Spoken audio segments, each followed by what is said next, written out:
where do antioxidants come from? The first thing is they are not in processed foods. We have to be very careful, because there's a lot of things out there that in the processing of that food are basically rendered dead.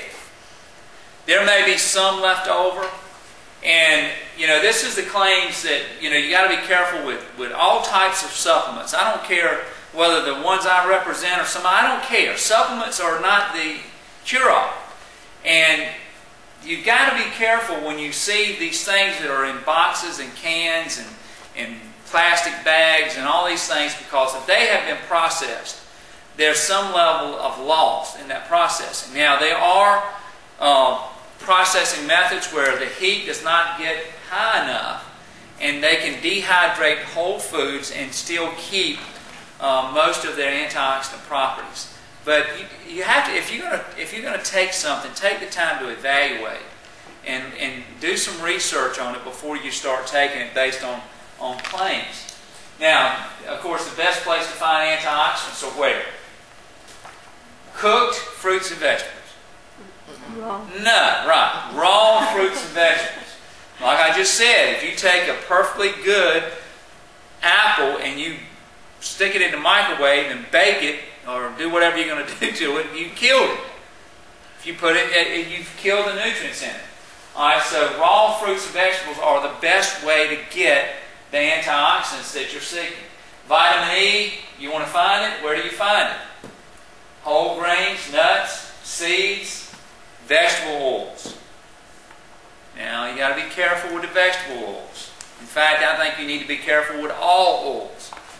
Don't get overzealous with throwing a lot of oil in your diet. A lot of times we have this idea that more is better, and that's the case with oils. I don't care whether it's canola oil, whether it's coconut oil, any oils you can get carried away. There's a lot of calories in there, and still there's saturated fats and all these things you have to be aware of, even in some of the vegetable stuff. Vitamin C, citrus fruits. Now, there's been a couple of things that have been, you talk about selling people on stuff.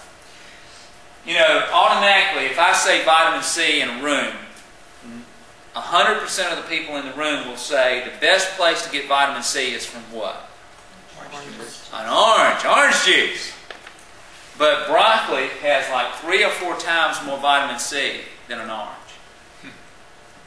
But yet, the sales mechanism of the citrus growers has been so powerful that they have convinced us that vitamin C, the only place you can get it and the best place you can get it is from an orange. But yet, you can have a stalk of broccoli, you can have a couple of servings of, one serving of broccoli and get 3 times more vitamin C. So, and then carotenoids, yellow, orange, red fruits, and in some greens, dark green vegetables. Now, the carotenoids, think of it this way. When you see all these colors, like in this picture right here, you see all these different colors. Well, all of these different colors come from what? The carotenoids. So you get different carotenoids that have different colors. Alright? And so, remember, we talked about a varied diet. So if you want to maximize your carotenoid equation here, what do? You don't eat just one type of fruit or vegetable. You want to try to have a varied diet where you're incorporating the reds, the greens, the oranges, the yellows. You're experimenting with different things. One of the things that I started doing is I'll say, okay, this week I'm gonna buy a different type of squash, and I'm gonna see how I can eat it and cook it or do whatever I want to do with it. I want to experiment, as we all should, with different fruits and vegetables. Don't get trapped into eating just the same thing. One of the biggest things that's happening in the world right now is we are doing away with the varieties of food. Like right now, when you get a corn product in this country, it's basically from one type of corn. When you get a turkey, those of you that do that stuff, if you get a turkey, it's basically from one line of turkey.